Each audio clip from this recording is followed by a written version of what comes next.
Faith can move mountains. Faith can do the impossible. Siyempre, yan ay kakayanan, kapangyarihan ng Diyos. Siya lang talagang dahilan. Pero ang sinasabi natin, ang ating pananampalataya, ang parang push button na nagpapa-activate ng kapangyarihan ng Diyos na yan sa buhay natin. At ang Biblia ay may iba't ibang pahayag tungkol dyan. Katulad ng Matthew 21 verse 22. Whatever you ask in prayer, if you have faith, it will be given you. Hebrews 11 verse 1. Faith is that assurance of all things hoped for. Mark 9:23. Nothing is impossible for someone who believes. That is the power of faith, the power of belief. On the other hand, narinig naman natin ngayon sa ating mabuting balita, ang werpa ng hindi pagsampalataya. Akalain mo yun, si Kristo. Hindi nakagawa ng milagro dahil sa hindi pagsampalataya ng mga tao. Alam po ninyo, habang pinagninilayan ko ito, bigla ko lang naisip, hindi kaya ito ang dahilan kung bakit parang wala na tayong milagro ngayong nararanasan? Hindi kaya ang dahilan ay dahil kulang na o wala na tayong pananampalataya sa ating Diyos na makapangyarihan, kaya wala na tayong mga milagrong nararanasan? Kasi personally, wala akong makitang dahilan, kung bakit yung mga himala sa Biblia ay hindi na natin nararanasan ngayon. Hindi nga ba't ang Diyos is the same yesterday, today, and forever? Hindi nga ba't ang ating Panginoon, ibinigay niya rin sa kanyang mga alagad ang kapangyarihan, kasabay ng pangakong, I will be with you always until the end of time. Kaya nga sa Acts of the Apostles, mapapansin po ninyo, ang mga alagad, kahit wala na physically bilang tao si Kristo sa mundo, nakagawa pa rin ng milagro. Katulad ng mga dating ginawang milagro ni Kristo. Kasi dapat tuloy-tuloy yun At yun naman ang ipinangako ng ating Panginoon. Ang tanong, bakit parang wala nang nangyayaring milagro ngayon? Don't you notice it? I kept on saying, parang, kasi parang lang. Dahil sa totoo lang, meron pa kahit sa kasalukuyan. Akala mo lang walang himala, pero meron. Ako lang Huwag na natin pag-usapan kayo o ang iba, ako na lang. Napagnilayan ko ito. Habang nagninilay ako sa ganyang tanong, Lord, bakit nga ba? Parang wala nang himala ngayon. Suddenly, fruits of prayer, biglang sinabi sa akin ng Panginoon, ilang beses ka na ba ring napunta sa may sakit na akala mo talaga mamamatay na? Tinugtungan ko ang buhay. Di ba himala yun? Ay, oo nga, At si Chloe, oo nga. Alam niyo si Chloe? Nung mapunta ako kanina, nagsimba yung kanyang pamilya. Sa Malolos, awang-awa ako dun sa bata. Malaki ang tiyan, matamlay, naninilaw. May diferensya sa atay. In fact, ang kanyang pamilya, nag-inquire na. May passport na nga si Chloe, papuntang Taiwan. Ili-liver transplant na siya. Alam niyo bang hindi natuloy? At buhay, masigla si Chloe hanggang ngayon. Hindi ko matatawaran yung sakripisyo at pagdarasal ng kanyang lola, ng kanyang mga tsuhin, tiyahin, lalo tigit ng nanay at tatay niya, si Jeff, at saka si Lara. Pero sabi ko nga, wag na sila, ako na lang, kasi ako yung nakikipag-usap sa Panginoon. Oo nga, Di ba simula nung makita mo siya, hindi na siya nawala sa dasal mo? Oo nga, Di ba simula nung makita mo siya, lagi siyang kasama sa misa mo? Oo nga, ano na siya ngayon? Ay, masigla na. Oo, parang walang nangyari. Kung makikita po ninyo, ang puti-puti ng bata, ang ganda-ganda, maliit ang tiyan, at hyper. Ang daldal. Sa loob-loob ko nga, parang nasobrahan sa dasal. O ano yon? Sabi ng Panginoon, hindi ba himala yun? Mga anak. At naisip ko rin ito. nakailang beses na akong ganito eh. Yung may bukol dito, sa leeg, hindi ko naman tinatanong kung ano yan eh. Napatungan ko ng kamay. Totoo ito ha, totoo rin. Yung dalawa, totoo yun. Ito, totoo ito. Akalain nyo, matapos kong i-pray over yan, few months, nakatatlo o apat na ako. Simula nung maging pari ako, tatandaan ko. Few months later, babalik, wala na. Wala na talaga. Wala na dito. Nalipat na dito. Kuba na. Joke lang yon. Joke lang yung pagkakuba, ha? Pero sa totoo lang, nawala. So ano yon? Oo nga. Himala. Akin lang yun, ha? Papaano yung sa inyo pa? Kung iisipin mo lang, ang dami niyan. Masisinda ka. Ang Diyos ay gumagawa pa rin ng himala hanggang sa kasalukuyan. Amen? Dangan nga lamang, tulad ng mga tao sa Ebanghelyo na nakita si Kristo bilang napaka-ordinaryo. Kilala kita eh. Kasakasama lang kita eh. Pamilya mo, mahirap lang din eh. Karpintero nga lang din yung tatay mo, pati ikaw, paano ka nakakagawa ng milagro? Nasa saan ang gagaling yung karunungan mo? Ganun tayo. Ikaw, ako, makagagawa ng milagro sa tulong ng Diyos? Come on! Too good to be true. Nagkataon lang yan. Tsamba lang yan. Yan tayo eh.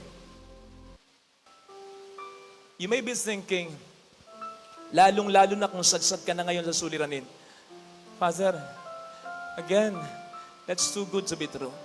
Hindi na para sa akin yan, siguro para sa katabi ko. Kasi ala na, wasak na ako, baon na ako sa utang ko, lugmok na ako sa bisyo ko, wasak na ang pamilya ko, parang wala nga ang magmamahal sa akin eh. Wala nang tumitingin sa akin, wala nang nagpapahalaga, hanggang dito na lamang ako. Wala nang mararating ang buhay ko. Okay? Pero ito ang sasabihin ko sa iyo. Kung naayos ng Diyos ang mundong ito, out of nothing, nang wala siyang pinasimulan. Kung naayos ng Diyos ang mundong ito, out of nothing, nang walang tulong ng kahit sino o kahit ano, kapatid, mas kayang-kaya niyang ayusin ang buhay mo, lalong-lalo na kung may pasisimulan siya kahit papaano. At yan ay ang pananampalataya mo. Give God something to work with. Give God something to put on His finger. Give God something to start with. Your faith. Kapatid, ang dami nang nangyaring milagro sa buhay mo. Look back, try to look back. Yung mga milagro ngayon, in fact, yung simpleng pagising mo, kaninang umaga, yung pagpunta mo dito nang save ka, yung bukas, may negosyo ka pa rin, may trabaho ka pa rin, ang dami mo ng problemang nalampasan. Lahat ng yan ay mga milagro. Hindi mo hiningi yan. Hindi ka conscious dyan. Hindi ka aware dyan. Kusang ibinigay ng Diyos sa'yo at patuloy na ibinibigay ng Diyos sa'yo mga milagrong yan. Hindi mo alam.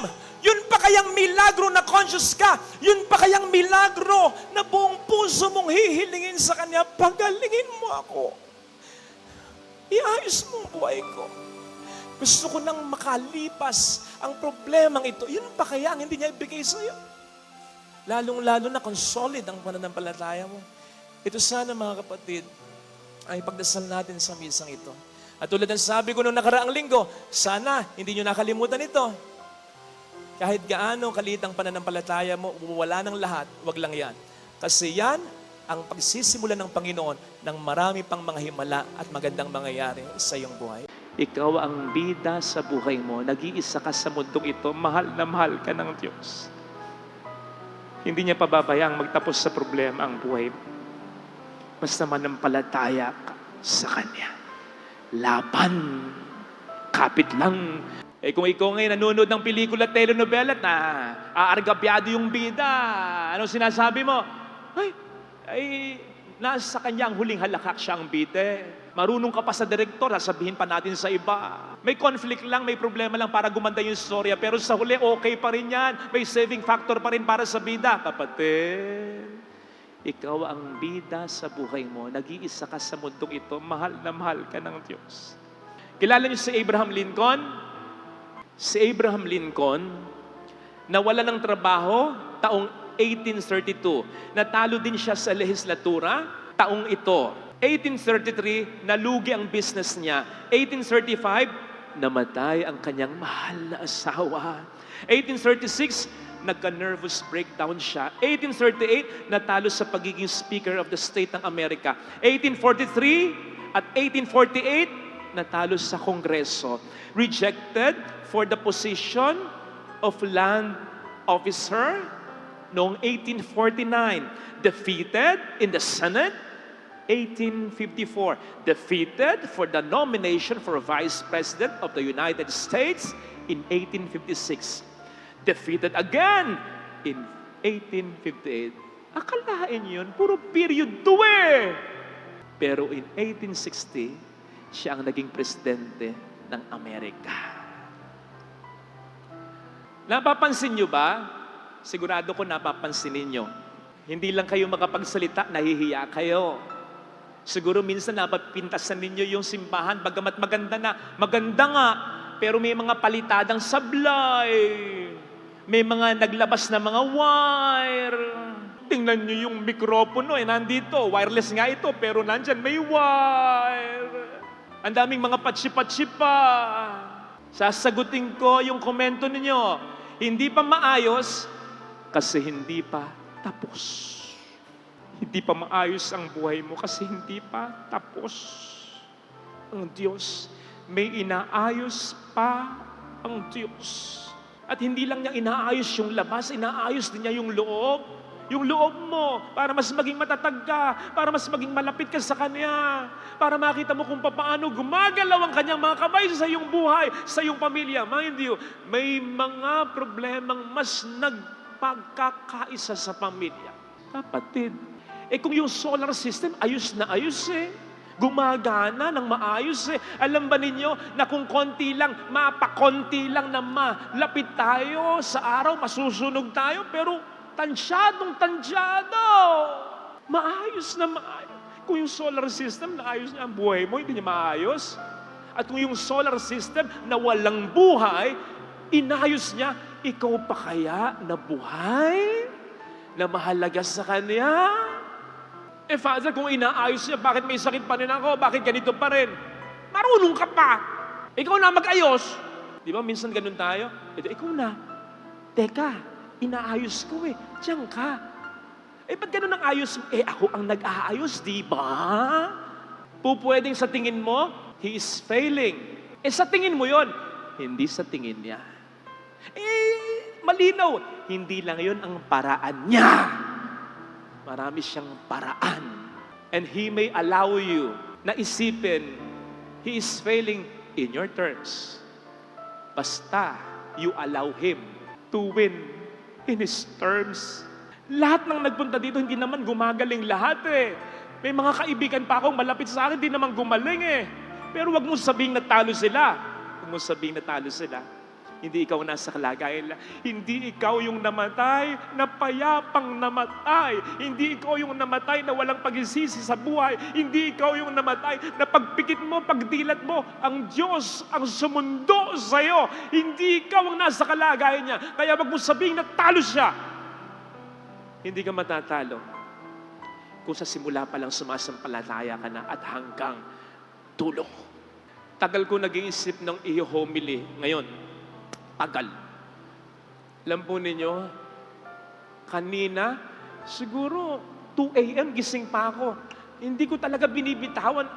Ayan, alam nila yung sermon ko nung hindi pa napapolish, hindi pa ang pangit talaga. Kaya sabi ko, Lord, ano ba yung sermon ko? Nakakatulog ako, kakaisip. Paggising ko, maliligo na ako. Alam ba ninyo, natapos ko yung sermon ko ito, 30 minutes lang, pero buong araw akong nag-iisip, wala. Pinatulog niya ako. At sa pagtulog ko, kumilos siya. Kasi siguro sinasabi niya, kanina ka pa isip ng isip, hindi nga yan ang gusto mo sabihin mo Patulog ka. Pagising mo, sasabihin ko sa'yo. Kaya kung minsan sinasabi sa atin, mabait yan pagtulog. Kasi pagising tayo, gusto natin tayo. Sabihin mo, Lord, sige, ikaw nang bahala. Pero, aligaga ka pa rin. Hindi ko sinasabing huwag kang mag-ingat. Hindi ko sinasabing huwag kang magtrabaho. Lumaban ka, pero pabayaan mo siya na kumilos sa buhay mo. Magtiwala ka sa kanyang proseso. Ang sabi sa Salmo 121, hindi natutulog ang Diyos. Kaya habang tayo natutulog, siya ay kumikilos. Yung pagtulog na yan, dapat hindi lang literal yan. Yung pagtulog na yan, dapat figurative din na, Lord, ginawa ko na yung kaya kong gawin. Inilalagay ko ang buhay ko sa iyong mga kamay. Patulugin mo ko nang gusto kong maniwala at maramdamang kumikilos ka sa aking buhay. Ito sana ang ating ipagdasal sa banal na misa. Hindi nga ba't iba naman talaga ang kaligayahan nung nagbibigay ka kaysa ikaw ang binibigyan, yung tumutulong ka kaysa ikaw yung tinutulungan, yung nagpapatawad ka na lang, yung nag-move on ka na lang kaysa nagkikimkim ka ng galit sa puso mo, yung ikaw ang naglilingkod kaysa sa ikaw yung pinaglilingkuran, yung ikaw yung nagpapakabuting tao kaysa sa nananatili ka sa kasalanan.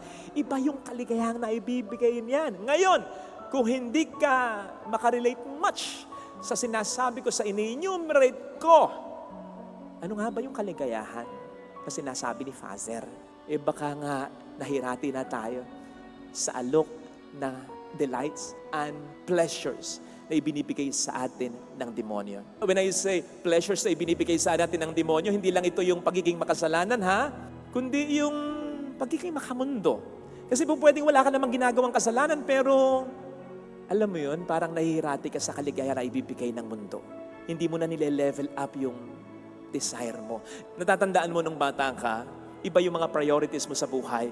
Nung maliit kang bata, hanggang sa mag-elementary ka, mag-high school ka, at ngayon ay adult ka na. Ako lang kuminsan, kapag lalakad at nakabihis yung mga kasama ko, gusto kong magbihis ng nakapustura. Dami kong damit, mga binili ko dati. Ang tagal-tagal kong mamili. Mag-e-end ako, naka-t-shirt lang na puti. At ang favorite ko ng pinupuntahan, mapunta man ako ng SM. Dati ang dalas, ngayon napakadalang na. Ang favorite kong pinupuntahan, our home. O kaya yung Ace. Ibig sabihin nun, tanda ka lang talaga. Pangbahay na yung pinupuntahan mo eh. Ibig sabihin, nag-i-improve yung desire mo. Mahirap yung matanda ka na, yung desire mo pang bata pa rin, o alam mo yun, pang teenager pa rin. Yun eh. Kung umuulad tayo ng ganon bilang tao, umuulad din tayo dapat ganon bilang Kristiyano. Sana hindi tayo masanay sa buhay na ganito lang. Yung buhay na nakararaos lang.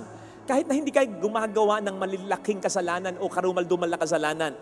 Kasi tandaan mo na ang buhay na gusto ng Diyos para sa atin ay buhay na ganap at kasaya-saya. Yung buhay na sinasabi ni San Pablo sa ating kalawang pagbasa, nag-uumapong na kaligayahan. Yung buhay na sinasabi sa Salmo 16:11, fullness of joy in your presence, at your right hand, happiness forever. Sana huwag tayong makontento ng ganyan na lang. Kasi habang tayo nabubuhay sa mundo, may plano at may plano ang Diyos para sa atin. At sigurado ko kaakibat ng mga magagandang planong yan ay yung mas maging masaya pa tayo sa buhay na makakamit lamang natin talaga kung tayo magkakaroon ng malalim na relasyon sa Kanya. Sino po dito ang malungkot? Dahil sa problema sa pamilya, sa negosyo, sa trabaho, sa isang taong mahalaga, sa kalusugan, sa pera, sa kabuhayan. While normal lang namang malungkot, sana ito'y sandali lang. Sana ito'y kaunting panahon lang. Yung kalungkutan, pansamantala lamang. Sapagkat saan ba galing ang kalungkutan? Sa demonyo, sa mundo, sa kasalanan. In the end, only three things will last: faith, hope, and love. Wala dyan ang kasalanan. Wala dyan ang kalungkutan. At yan ang dapat na panghugutan natin ng lakas ng kalooban. Ang kagalakan, pangmatagalan, pangwalang hanggan. Ang kalungkutan, pansamantala lang. At dapat nating panatilihin yan na talagang pansamantala lamang.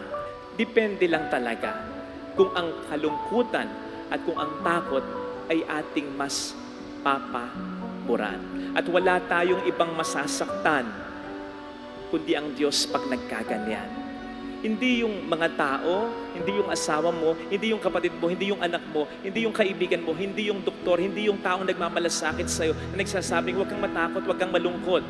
Hindi naman sila yung talagang masasaktan kapag tayo nagpatuloy sa takot at lungkot. In as much as palagay ko sila rin naman ay natatakot at nalulungkot. Ayaw lang nilang ipahalata sa atin sapagkat gusto nila tayong bigyan ng lakas ng loob. Natatakot din sila kung minsan, nalulungkot din sila minsan. Kasi yung sinasabi nila sa atin, huwag kang matakot, huwag kang malungkot, wala namang silang maibibigay na konkretong assurance na pagkatapos ng lahat ng ito ay may maganda pa rin mangyayari sa atin. Siya na nagsabi sa atin, huwag tayong matakot ng ilang beses pa. Siya na nagsabi sa atin na huwag tayong mag-alala. Siya na nanghihingi sa atin na tayo'y sumampalataya sa Kanya. Sapagkat ang kaakibat ng pagsasabi niya sa atin, huwag tayong matatakot, ay ang assurance na hindi siya magpapabaya talaga. Ang nangyayari kasi, binabaligtad natin yung realidad. Yung takot at lungkot natin ang mas ginagawa nating permanente at hindi yung pananampalataya natin sa Diyos na nagsasabi sa atin, huwag tayong matakot sapagkat ang ibig sabihin nito ay meron pang magandang mangyayari. Ang mas pinangahawakan natin ay ang takot at lungkot natin at hindi ang pananampalataya natin. Ang mas pinangahawakan natin ay yung sinasabi ng Diablo sa atin at hindi ang totoong sinabi na ng Panginoon sa atin at napatunayan na niya sa atin. Hindi na po natin kailangan pag-usapan kung kasalanan ba ito. Just like what I told you, na-offend ang Diyos kapag ganito. One thing ang sasabihin ko, hindi tayo ililid sa mga magagandang pangyayari ng lungkot at takot na ito. Sapagkat yung pagkalungkot natin sa naranasan nating hindi maganda at sa pagkatakot natin sa pwede pa nating maranasang hindi maganda na pinaglalaro natin sa ating isipan talaga. Yan ang magkukublis sa atin. Yan ang maghaharang sa atin sa magaganda pang plano ng Diyos para sa atin. Sabi nga, yung mga magagandang plano ng Diyos para sa atin ay nasa mga likod ng lungkot at takot na ibinapalandra ng demonyo sa atin. Kaya sana, paglabanan natin ang ating lungkot, paglabanan natin ang ating takot. Sa una lang makakasabayan sa atin, kahit na pairalin natin ang pananampalataya natin, kahit na ang piliin natin ay maging masaya pa rin tayo sa buhay, sasabay pa rin, yes, ang lungkot at takot. Pero dahil na hindi ito permanente, mapapagod at mapapagod din ito. Mawawala at mawawala din ito. Ma-overcome at ma-overcome din ito ng pananampalataya natin sa ating Panginoong Jesucristo. Basta huwag tayong padala sa lungkot at takot sapagkat iyon ang mas nakalulungkot at mas nakatatakot. Because we will make our fear and sadness more permanent than the joy we can still experience in Jesus. Paniwalaan natin, ang lungkot at kapighatiang naramdaman natin ngayon ay sandali lamang. Sa oras ng pairalin natin sa ating buhay ay ang pananampalataya natin sa Diyos na nagsabi sa atin na hindi niya tayo pababayaan. Pwedeng magpatuloy ang sakit, pwedeng magpatuloy ang hindi magagandang pangyayari. Pero sa oras na ilagay natin ang ating buhay sa kamay nang nagsabi sa ating hindi niya tayo pababayaan, pwede tayong hindi panghinaan ng kalooban, lalo pat nakasisigurado tayo na siya ay tutupad sa kanyang pangakong binitawan. Kamakailan ay may nagpadala sa aking sulat. Nadudurog ang puso ko dito. Ito'y galing sa isang babae na kinasal ko. 1 taon pa lang yata. Sa kanyang boyfriend ng 14 years. Akalain mong napakasad naman sa sulat. Bigla daw nawalan ng feelings para sa kanya, ang mister niya. Wala naman daw silang malaking problema. Binibigyan naman daw niya ng laya ang mister niya. At sinabi niya, ano ba ang problema sa akin? Come on, tell me. Ayusin natin. Wala. Basta ganun lang, fall out of love na. Akalain mong may ganun pala? Buti pa nga itong halaman na ito Ayan natutuyo-tuyo na. Sa Miyerkules, iba na naman yan. Nakaprogram na, may kapalit na yan. Hindi ganun ang tao Yung taong very caring sa'yo, hindi lang ito sa pagitan ng mag-asawa, ha? Sa pagitan din ng magkapatid na maganda ang pakikisama. Sa pagitan din ng mag-ama o mag-ina. Sa pagitan ng magkakaibigan na maganda ang samahan. Aba, ina-expect mo, yan ay pang matagalan, pang walang hanggan. Tapos, shutdown na lang. Sakit na yan. Kasi hindi mo ina-expect yan eh. Hindi mo rin pinaplano yan. At gugustuhin mo bang i-plan yan? Sige nga! Magpapakasal ka ba sa pinakamamahal mo at sa tingin mo'y nagmamahal sa'yo nang may plan B ka? Plan B ko to pag niloko mo ako. Wala. Ang anak, lalo na ang bata, may plan B ba yan? Sakaling pabayaan siya ng kanyang magulang? May plan B ba ang bata sakaling maghiwalay, isipin ng kanilang mga magulang, hindi sila kundi ang mga sarili nila? Wala. Kaya ang kawawa, hindi naman yun naghiwalay, kundi sila. Mahal na mahal mo ang mga anak mo, sobra-sobra. Hanggang ngayon binibigay mo. Paano kung dumating yung pagkakataon na magkasakit ka at pabayaan ka? Na magpasapasahan sila sa kung sino para sa iyo ang gagasta at mag-aalaga. Ha? May plan B ka? Wala. Kasi ayaw mo namang iplano yan, di ba? Kaya nga yung sumulat sa akin, alam po ba ninyo? Sa sulat niya, 9 months na yata. Hanggang ngayon, nasa bahay pa siya, apartment na pinagsimulan nilang mag-asawa. Kahit na hinahatak na siya ng kanyang pamilya, anak, tara na, tara na. Nandun pa rin siya, bakit? Hinihintay pa rin niya, sakaling bumalik sana ang mister niya. Pangalawa, hindi niya alam ang gagawin niya kasi wala yun sa plano niya. Kaya pwede ba, kapatid, lahat naman tayo naghahangad dito ng maganda at mabuti para sa ating kapwa, lalo na para sa ating pamilya. Lahat tayo dito nakapagsimula na. Lahat tayo dito may effort na. At lahat para sa atin ay umaasa na. Huwag tayong mangiwan sa ere. Huwag. Ang lagi mong motibasyon ay ang Panginoon. Kasama lagi ang Panginoon.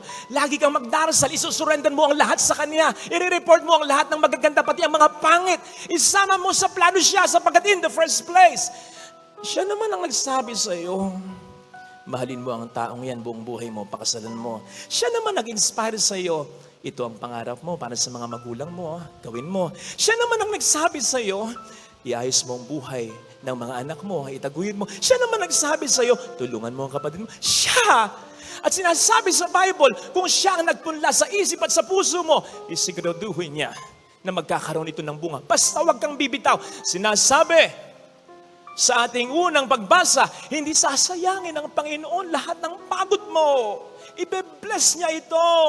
Basta lagi siya kasama sa iyong plano at lagi mong iisipin, dahil ang Diyos ang iyong motibasyon, ano bang utos ng Panginoon? Yung nasa Ebanghelyo ngayon, maging lingkod ka muna, maging huli ka muna, bago ikaw sila muna. O hindi ba yan naman ang una mong motibasyon?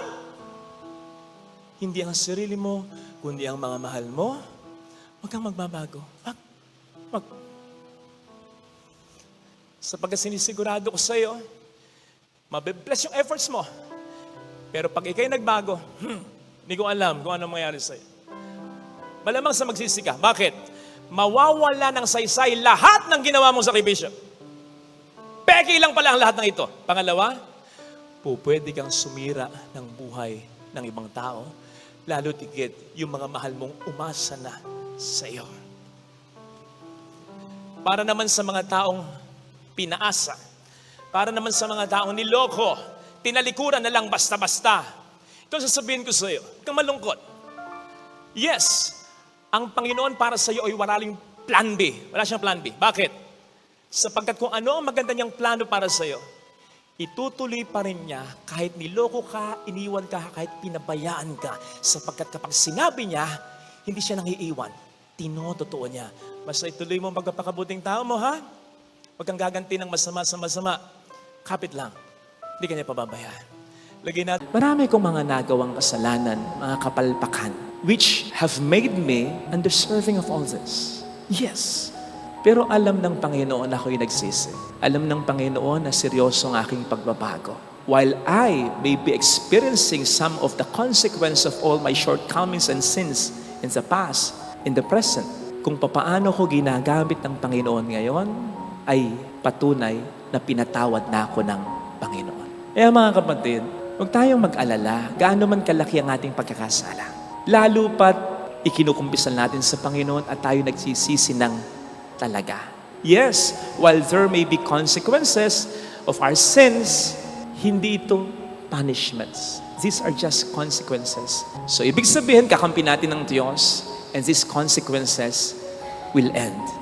Hindi naman po pwedeng nakagawa ka ng malaking pagkakasala at nagsisi ka, doon na mag-e-end. Hindi. Pababawiin ka muna ng Diyos. Hindi naman po pwedeng nagkasala ka ng matindi at humingi ka ng tawad at nagbabago ka na. Okay na, sige, okay na.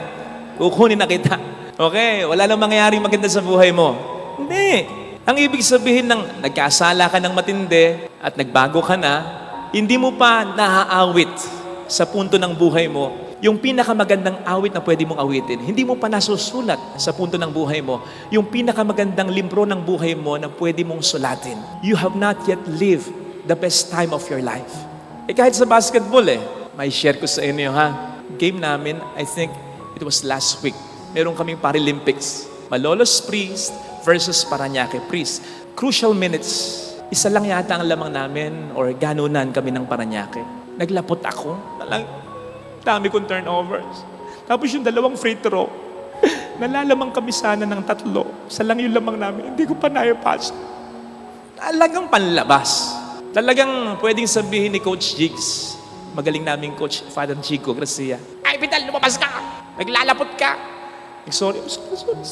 Hindi naman ako nilabas. So, ibig sabihin, pinatawad ako kahit paano. Aba, crucial seconds, crucial minutes, pinasa sa akin yung bola. Dinibol ko. Pero habang dinidribble ko towards the goal, yung demonyo, si Taneng, "Di mo ma-shoot yan. Ilang beses ka nagmintis. Huwag mo i-shoot yan. And then, sinut ko pa rin. Na-shoot. May kasama pang foul! Tapos, nung habang hawak ko yung bola for free throw, si Taneng, "Hindi ka naman nakakashoot ng free throw. Kailan ka nakashoot ng free throw? Sige nga. Kwadrado kamay mo, Fidel. Kwadrado. Hindi mo ma-shoot yan." Sige. Shoot. Alam po ninyo, kaya ako kinukwento to, ngayon lang nangyari to. Yung ako ang isa sa nagpanalo, ngayon lang talaga nangyari to. Di ako nakatulog pagkatapos. So napakagandang pangyayari sa buhay ko. So yun ang nagagawa ng may nagpapatawad at may humihingi ng tawad. Merong mangyayari na maganda na pwedeng hindi pa nangyayari.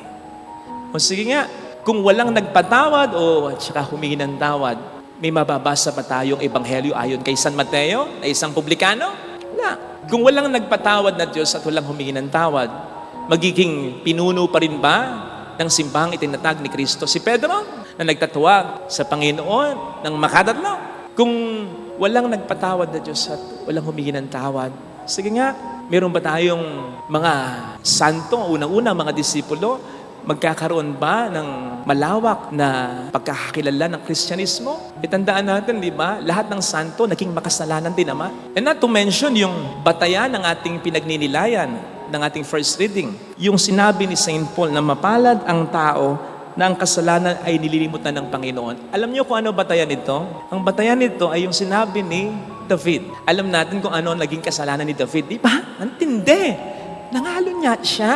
At dahil sa pangangalo niya, nakapagpapatay pa siya. Yung asawa ni Bathsheba. Grabe. Pero humingi siya ng tawad sa Diyos at pinatawad siya. Kung wala bang nagpatawad na Diyos at walang humingi ng tawad, magiging magaling ba siyang hari? Napakarami nating mga pinagninilayan ngayon, lalong-lalo na mga salmo, galing sa sulat at galing sa mga salita ni Haring David. At mayroon bang magiging hari na ang sasabihin pa ng Diyos patungkol kay Haring David? Yung puso ni David ay patterned sa puso niya. Pero nagkasala. Si David, nakita po ninyo, yun ang nagagawa ng Diyos na nagpapatawad at ganun din kapag ang tao ay humihingi ng tawad. Maraming mangyayari na maganda na pwedeng hindi na mangyari kung walang magpapatawad at hihingi ng tawad. Kaya sa ating relasyon sa Diyos, mga kapatid, kapag nire-remind tayo ng demonyo as regards our past. O di ba, ikaw ang sumira sa pamilya mo. O di ba, ikaw ang dahilan kung bakit may sakit ka ngayon. O di ba, nagpabaya ka kaya hanggang diyan ka na lang. Whenever the devil is reminding us of our past, let us not listen. Lalong-lalo na kung nakapagsisisi naman tayo at nag-move on na tayo. Kung kikibuin natin siya, sige. Pero ang sabihin mo sa kanya, oo, alam ko yan, totoo yan. Pero ang mas totoo dyan ay pinatawad na ako ng Panginoon sa mga kasalanan kong yan. And then, tell Him of your future.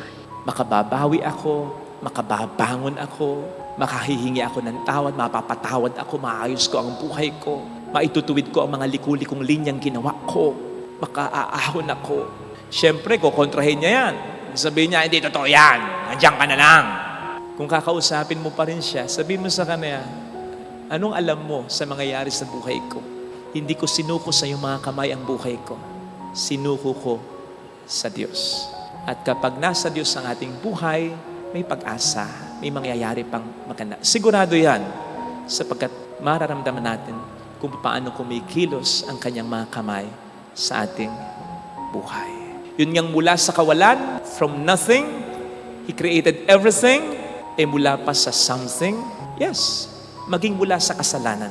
Diba Romans 8:28 states, all things work together for the good of those who love Him.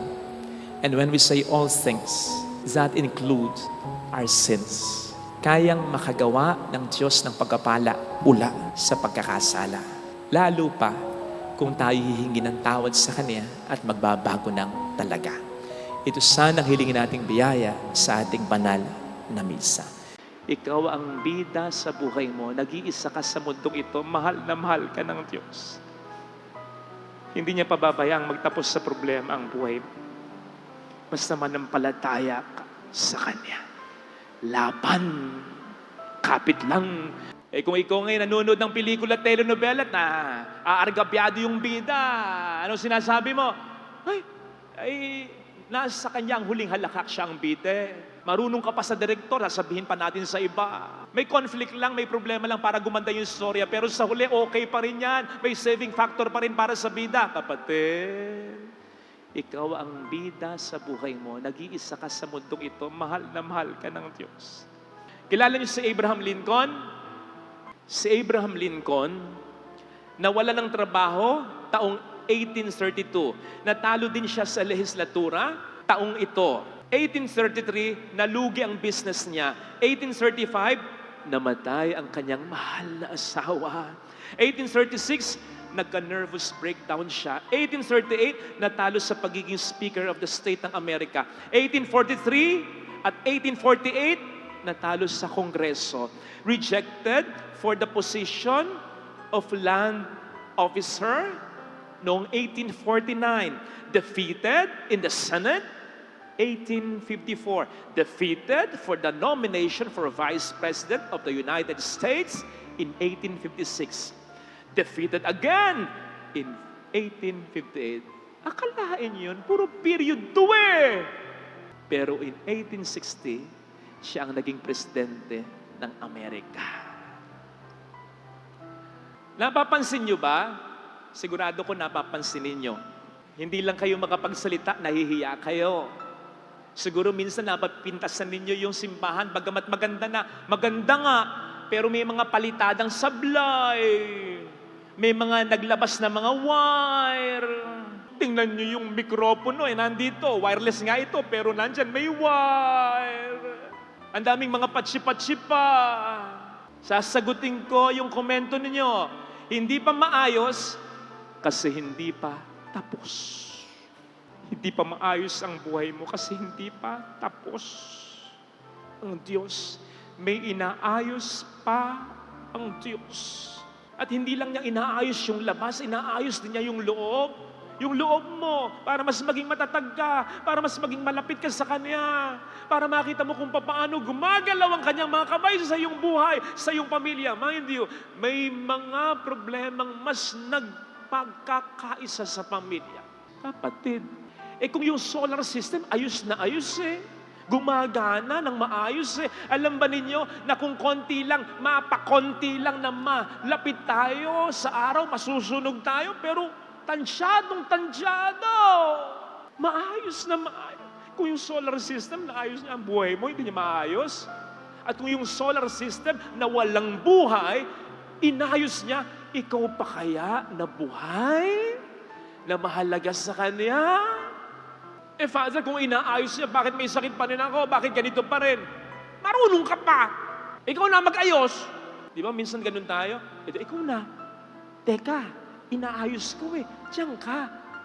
Ba't ganun ang ayos? Ako ang nag-aayos, di ba? Pupwedeng sa tingin mo, He is failing. Sa tingin mo yon, hindi sa tingin niya. Malinaw. Hindi lang yon ang paraan niya. Marami siyang paraan. And He may allow you na isipin, He is failing in your terms. Basta you allow Him to win in His terms. Lahat ng nagpunta dito, hindi naman gumagaling lahat eh. May mga kaibigan pa akong malapit sa akin, hindi naman gumaling eh. Pero wag mo sabihing natalo sila. Wag mo sabihing natalo sila. Hindi ikaw nasa kalagayan nila. Hindi ikaw yung namatay na payapang namatay. Hindi ikaw yung namatay na walang pagsisisi sa buhay. Hindi ikaw yung namatay na pagpikit mo, pagdilat mo, ang Diyos ang sumundo sa'yo. Hindi ikaw ang nasa kalagayan niya. Kaya wag mo sabihing natalo siya. Hindi ka matatalo kung sa simula pa lang sumasampalataya ka na at hanggang dulo. Tagal ko nag-iisip ng i-homily ngayon. Tagal. Alam po ninyo, kanina, siguro 2 a.m. gising pa ako. Hindi ko talaga binibitawan. Ayan, alam nila yung sermon ko nung hindi pa napapolish, hindi pa ang pangit talaga. Kaya sabi ko, Lord, ano ba yung sermon ko?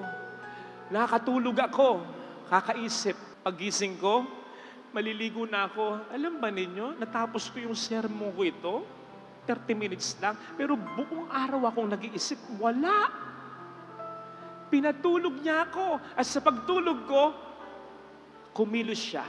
Kasi siguro sinasabi niya, kanina ka pa isip ng isip, hindi nga yan ang gusto kong sabihin mo eh. Patulog ka. Paggising mo, sasabihin ko sa'yo.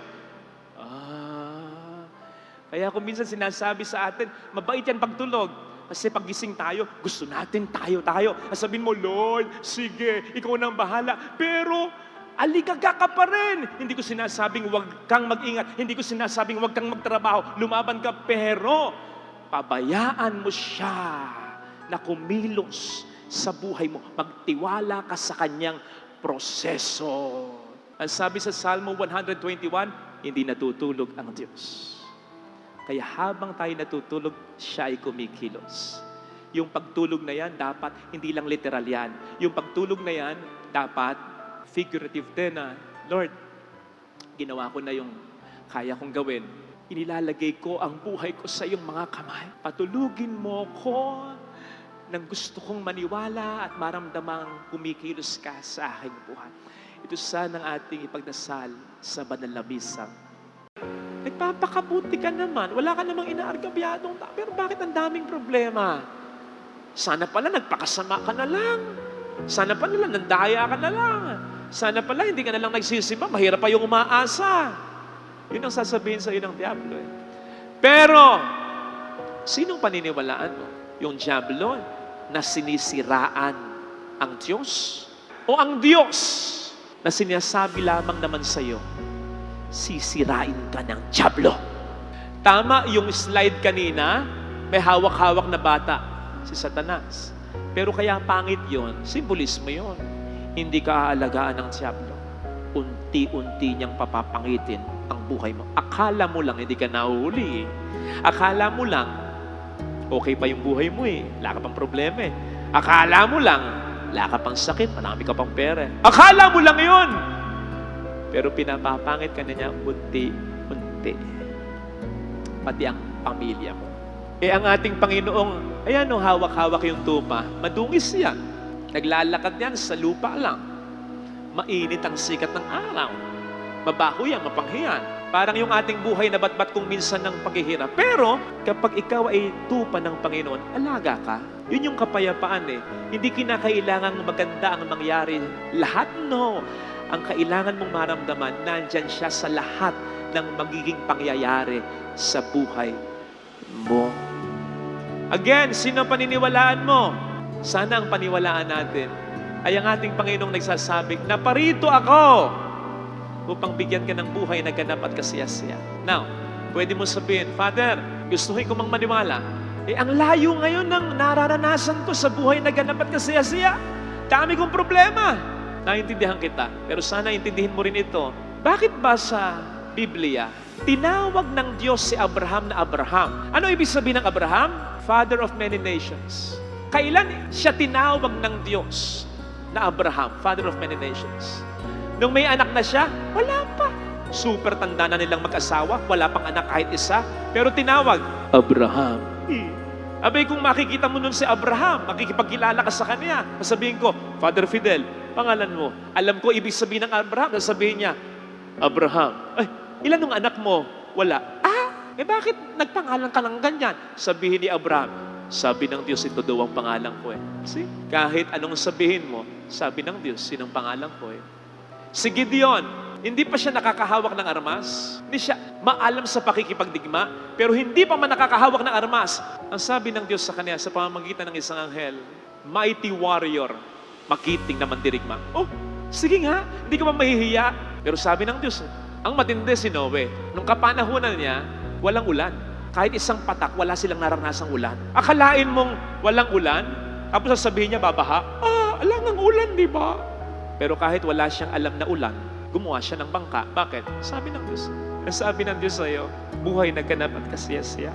Kahit meron ka ngayon mga problema, naniwala ka. Siyang nagsabi, di naman ako. Shit. Mas paniniwalaan mo ba yung sinasabi ng demonyo na hindi ka nagagaling? Na wala na mangyayari maganda sa buhay mo? Na hindi na magbabago yung anak mo? Na puro na lamang iyak ang gagawin mo sa buhay? Sino nagsasabi nun? Sigurado ko na hindi sasabihin yun ng Diyos sa'yo. Kung gano'n na lamang ba ang buhay mo, di dapat wala ka na. Di ba? Nandito ka pa eh. Habang may buhay, may pag-asa at hindi galing sa iyo yung pag-asa. Ang Diyos ang nagsasabi sa iyo, lumaban ka pa. Akala mo lang ikaw yung lumalaban. Ang Diyos ang lumalaban para sa iyo. Ay, isipin po ninyo, ano? Ay, ano? Yung tupa, sumusunod sa pastol. Alam ba ng tupa kung saan pupunta? Hindi. Ba't siya sumusunod? Alam niyang mabuti yung pastol. Ikaw, may aso ka. Sabi mo sa aso mo, kain ka, kain ka. Lumalapit yung aso. Pagdating ng aso, binambo mo. At susunod na sabihin mo sa aso mo, kain, kain. Hindi na pupunta sa'yo. So yung tupang yan, kaya sumusunod yan, kahit hindi niya alam kung saan sila pupunta ng pastol niya, alam niyang mabuti yung pastol niya. Kaya kahit matagal yung paglalakbay sa ilalim ng sikat ng araw, susunod ako. Kasi alam kong may mangyayaring maganda sa dulo nito. Hindi ko alam, siyang mas kakaalam. Ganun sana. Ganun sana. At tandaan mo yung sinabi ng Panginoon kay Tomas. Tomas, naniniwala ka sapagkat nakita mo ako. Mapapalad yung mga walang nakikita, hindi pa nakakakita ng magandang resulta, pero naniniwala na. Yun yung start ng buhay na ganap at kasiyasiya. Kasi ang start ng buhay na ganap at kasiyasiya, yung mawala ang iyong pag-aalala. At papaano mawawala ang ating pag-aalala? Hindi naman kapag alam mo na kung ano yung mangyayari eh. Hindi. Kundi alam mo na, kilala mo ng mabuti ang iyong katabi. Ulitin ko. Hindi mo kinakailangan malaman kung ano ang mangyayari. Ang kailangan mo lang paniwalaan, makilala kung sino ang iyong katabi. Sabi ko kanina, masarap kasama yung gagawin ng lahat para sa iyo. Pero may hangganan ng kakayanan ng tao. Sana maniwala ka. Sana maniwala ka. Ikaw yung nag-iisang tupa. Wala kang kaparehas sa mundong ito. Hahanapin ka niya, ipaparamdam niya ang kanyang presensya at sinasabi niya sa iyo, hindi ka mag-iisa at anumang problema, gagawin niya ang lahat para sa iyo. Ito sana mga kapatid, ang ating pagdasal na biyaya sa banal na misa. Romans 3:23. Lahat tayo nagkasala at walang sino man sa atin ang karapat-dapat sa paningin ng Diyos. Romans 6:23, ang kabayaran ng kasalanan ay walang iba kundi kamatayan, walang labis, walang kulang. Pero dahil sa ating Panginoong Yesus, naging karapat-dapat tayo sa mata ng Diyos bilang kanyang mga anak at binigyan tayo ng buhay na walang hanggan. Hindi ba dapat ma-appreciate yan? At hindi kaya pwede nating ma-imagine as regards that, yung sakit na naidudulot natin sa Diyos. Huwag na natin gawing sakit lang. Huwag na nating palabnawin yan. Yung buot ng Diyos, kung sa kabila ng kanyang ginawa, hindi pa rin natin siya paniniwalaan. Kung sa kabila ng kanyang ginawa, ay patuloy pa rin tayo sa pakasalanan. Kung sa kabila ng kanyang pagpapatawad sa atin at pagsagip sa atin sa pamamagitan ng ating Panginoon, ay magpapatuloy pa rin tayo sa kasalanan mula noon hanggang ngayon sa mga susunod pang panahon. So dito mo maintindihan yung sinasabi sa ating ebanghelyo ngayon sa bandang hulihan. Sino mang naniniwala sa anak ay magkakaroon ng buhay na walang hanggan. Pero sino mang hindi maniniwala sa anak, sa ginawa ng anak, sa sinabi ng anak, na narinig lang naman niyang sinabi ng ama at pinapagawa sa kanya ng ama, sino mang taong ganyan na hindi maniwala sa anak, the wrath of God, ang puot ng Diyos ay mananatili sa kanya. Pwede mo sabihin, Father, okay, I get it, pero hindi ko naman ramdam yung puot ng Diyos. Sa kabila ng aking paulit-ulit na kasalanan, okay pa rin naman ako. Hindi ibig sabihin na hindi mo nararamdaman sa ngayon, ay hindi mo na mararamdaman pagdating ng panahon. Hindi ibig sabihin na natutuwa ang Diyos sa iyo. Sa kabila ng mga kasalanan ginagawa mo, it could be na po pwedeng katulad ng nararanasan natin, na withhold natin yung puot natin, yung galit natin, yung punishment na dapat ay ibigay natin. Pero sa kakahold mo, nagpa-pile up, bumibigat, napupuno ka na, hanggang sa sumabog ka na. Parang dam, hinohold niya yung certain volume of water, walang tumutulong tubig sa kabila, pero sa kakahold niya ganon, tuloy-tuloy naman ang pagdami ng tubig na hinohold ng dam, hanggang sa mawasak na yung dam at rumagasa ng tubig na yan at pipinsalain niya ng matindi anuman o sino man ang kanyang madaanan. Pwedeng ang puot ng Diyos ay ganyan. Ang kaibahan nga lamang sa puot natin at sa puot ng dam na sumasabog sa pagtapuno na yan, may kontrol ang puot ng Diyos. At ang nagko-control dito ay ang kanyang pagmamahal at awa para sa ating lahat. Pero, hindi laging ganun. Kasi may sinasabi sa atin ng Panginoon sa kanyang mga talinghaga, darating ang panahon ng paghuhukom sapagkat ang justice ng Diyos ay bahagi pa rin naman ng kanyang karakter. Mapagmahal ang Diyos, kaya makatarungan din ng Diyos. Hindi yata lulutang yung pagiging mapagmahal ng Diyos kung yung alam mo at alam ng Diyos na masamang tao, pag namatay na tayong lahat sa buong mundo, magkakasama-sama pa rin tayo sa kalangitan? Paano mo maiisip na mapagmahal ang Diyos kung ganyan? Kung hindi siya makatarungan? Bahagi ng pagmamahal ng Diyos ang kaniyang katarungan. Tandaan po natin yan. Kaya, huwag nating sasayangin ang pagmamahal at awa ng Diyos na yan. Dito rin din natin dapat ma-appreciate yung pagmamahal at awa sa atin ng iba. Lalo na mga taong sa kabila ng ating pagkakasala ay binibigyan tayo ng tsansa. Hindi naman tayo binibigyan ng tsansa dahil hindi sila nasaktan. Nasaktan sila, nasaktan ng Diyos. Pero hindi tayo pinarurusahan at pinapatawad pa rin tayo sapagkat sa kabila ng ating mga nagawa, ang pinaiiral pa rin nila ay ang kanilang pagmamahal at awa. So dapat i-appreciate natin yan sa pamamagitan ng pag-iwas na muli sa pagkakasala. Pinatawad tayo para hindi na magkasala uli.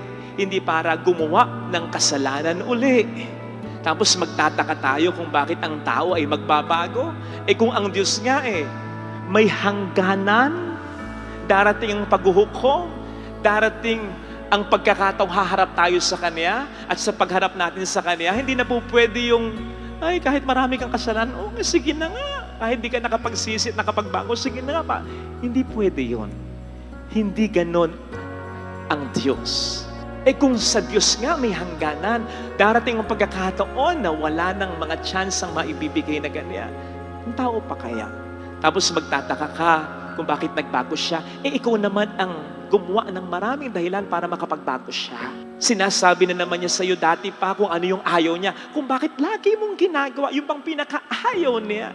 Tapos magtataka nga kung bakit nagbago siya. Tanga lang ba tayo talaga o talagang wala tayong pagpapahalaga sa mga taong sa kabila ng ating pagkakasala ay nagbibigay pa rin sa atin ng kanilang pagmamahal at awa. Huwag naman sana. Hindi man natin masuklian ang kanilang pagmamahal at awa, huwag naman natin abusuhin na lang. Sapagkat sa ating pag-aabuso, mas lumalaki ang ating kasalanan at mas nagkakapatong-patong ang puot na sa atin ay kanilang nararamdaman na magpapatinding lalo ng kaparusahan na ating mararanasan kung ang kasalanan ay hindi natin tatalikuran at pakisya. O sa misang ito, mga kapatid, i-appreciate natin yung puot ng Diyos. Sa papaanong paraan, isipin natin kahit yung mga simpleng kasalanan. Nasa kabila ng mga kasalanang ito, na minsan ay masasalitan pa ng mga seryosong kasalanan, buhay ka pa rin. May pamilya ka pa rin, nakararaos ka pa rin, may negosyo, may trabaho ka pa rin. Doon mo ma-appreciate yung pagmamahal at awa ng Diyos. Kung ma-appreciate mo at paniniwalaan mo yung puot na nararamdaman ng Diyos kapag nagkakasala tayo sa Kanya. At sana'y makita rin natin kung gaano tayo kamahal na mga taong sa atin ay mahalaga kung sa kabila ng ating mga pagkakamali sa kanila ay nandyan pa rin sila. Mas lalo natin sila sanang mahalin sapagkat iba yung pagmamahal na sa kabila ng ating mga nagawang pagkakasala ay tayo ay minamahal.